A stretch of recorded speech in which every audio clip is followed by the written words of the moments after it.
Hey gang, what's going on? Juan here to talk about SmackDown Live, the very first episode after the WWE draft. They moved over to Tuesday nights. It is live, and it was overall a very enjoyable show. If you do want to listen to my overall reactions about Raw as well as Ryan and Keats, then definitely check out this week's podcast. A spoiler alert, it was a very awesome episode of Raw, and I think that SmackDown was a good show. It was a good show, and I want to talk about two things in particular. The first one being that a second main event for SummerSlam has been set, and Dean Ambrose defending the WWE World Championship against Dolph Ziggler. Now, the main event to SmackDown was a six-pack challenge with Bray Wyatt, Apollo Crews, Baron Corbin, Ziggler himself, AJ, and Cena.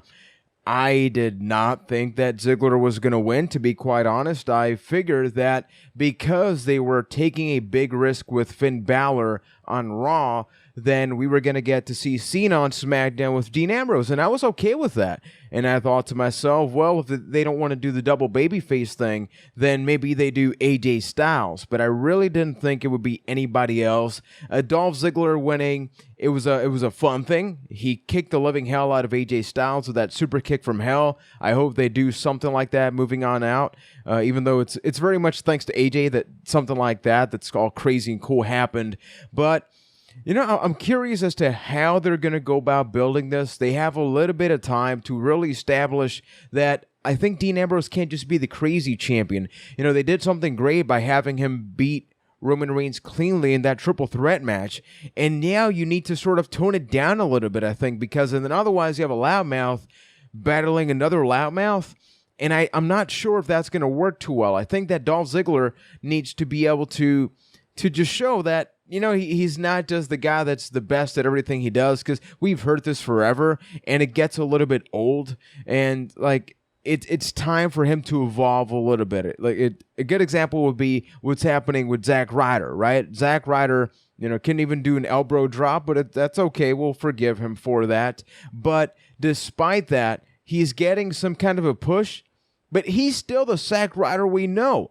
And we've had that Zack Ryder for a lot of years. And personally, I think it's time we move on. Zack Ryder should move on away from the woo-woo-woo kid. The fact that he still has a woo-woo-woo shirt says a lot about that. And Dolph Ziggler has to do something else. I don't even know what right now, but just be serious. If anything, start speaking slower. He always does this thing where he likes to talk really fast in the promos and show that I have passion, and then he's sweating a lot and his hair's all curly and everything. You can only do that for so long until it just gets a little bit old. Despite all of the things that I've said, I think it's going to be a great match. I think it's going to be an outstanding match, actually. But I think that when you compare the main event from Raw with Seth Rollins versus Finn Balor and the one on SmackDown, I know that SmackDown maybe is trying more of a slow burn by having Dolph Ziggler sort of climb back up, but the Raw one is a mile ahead when it comes to just, you know, the match that I care about the most. And based on all your tweets, I don't think I'm alone in this. And the second topic that I want to get to is the SmackDown Women's Division. Now on Raw, we had Sasha Banks become the WWE Women's Champion in an outstanding match. That match with Charlotte was incredible. It's worth watching numerous times. The emotional investment was there. But you have the majority of the four horsewomen on Raw, right? You have Becky Lynch there, and then Natalya sort of second place. I've been pretty open about the fact that I'm not a huge fan of Natalya. I think she's great in the ring, but I don't see the character there. I feel the script almost in my face whenever she comes out, and like I don't know. I just don't feel anything about Natalya, and this is nothing new. Ever since she was there with Tyson Kidd and David Hart Smith, I felt the same. So it's not like this is something that's groundbreaking. It's just a matter of you're great in the ring, but at least for me, if you're in WWE, I expect more than that because we have a talented roster that they can all get a job done in the ring. And I'm pretty sure about that. So you complement that with, you know, Alexa Bliss, with Carmella, with Naomi, and of course, Eva Marie. Because when you think about a women's wrestling movement, you gotta bring in all red everything. And I'm almost being serious about this because, look, let's be honest here. I don't think SmackDown can compete with Raw's women's division based on just a pure athletic standpoint. The match that Charlotte and Sasha Banks had on Raw, I don't think could be duplicated or emulated or they can do something alike on SmackDown. Sasha Banks is on another level, and so is Charlotte. Now, Becky Lynch is there as well, but I think it's a matter of building every other female superstar up to that level. And you do that by incorporating characters like Eva Marie. Now, I don't think the long-term success is for Eva Marie to really take the spotlight, because that would... No. Oh my God, no, that's a terrible idea. Although the commentary thing, the movie trailer voice guy in the background, that was pretty fun. I enjoyed that. But how is it... I'm still trying to wrap my head around this. How do you build the division with a segment where you have the two established female superstars, they just did battle, then you have everybody else come out, and then you just move on to the next scene with The Miz? That tells me that you're not really caring, or that almost tells me, yeah, Raw has the better one. Keep going with that. That would at least be my opinion. You have Carmella come out there. Now, this is probably the first time a lot of people have seen Carmella live, let alone on TV. So they're possibly wondering, why is she doing the Enzo Amore intro? That doesn't get answered, and to me, that just seems cheap.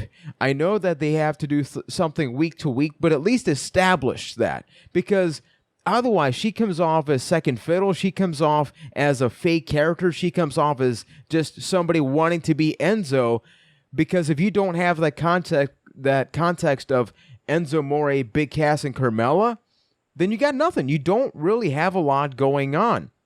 But I am still hopeful. Alexa Bliss is outstanding. Her facial expressions in NXT were great.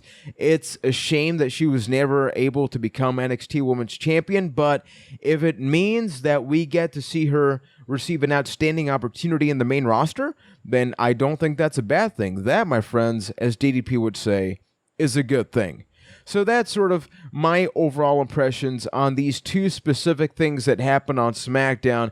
Keep in mind the podcast is available every single Tuesday night on all of the available podcast platforms, including YouTube. We reached 6K subscribers. I want to thank all of you for being so awesome and for being with us in this ride as we sort of get acclimated to a brand split WWE. We started the podcast and the channel about 3 years ago, and we didn't have a brand split, but now we do have this. So right now the podcast is still going to be primarily pay-per-view and Raw, but we will make sure to tweet out our reactions about SmackDown. I will do videos like this every now and then. We're going to get creative with this. It's just a matter of getting your feedback.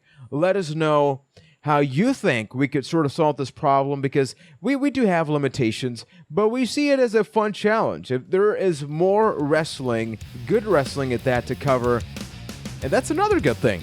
So gang, if you want to go one step further and support what it is we do, give us a thumbs up, subscribe to the channel, and also check out our Patreon. That is patreon.com/Byte That. You get access to some videos before they come out, like the Square Roundtables. Whenever we have questions about future topics, we will make sure to ask the people that are on the Patreon page. So it's a cool way for you guys to directly support us, support what it is we do, so we keep growing, we keep providing more content, and we just have, like this cool little behind-the-scenes thing for everybody that's watching. So until next time, thank you for watching. Check out the podcast, check out the Square Roundtable, where we talk about 5 movies about wrestling, including Ready to Rumble, The Wrestler, Nacho Libre. There are some bad ones out there and some worse ones out there. Not too many good wrestling movies in my personal opinion, but thank you for watching. Hope you enjoy the brand split wars in the WWE, and we will be back with tons more right here on Byte That.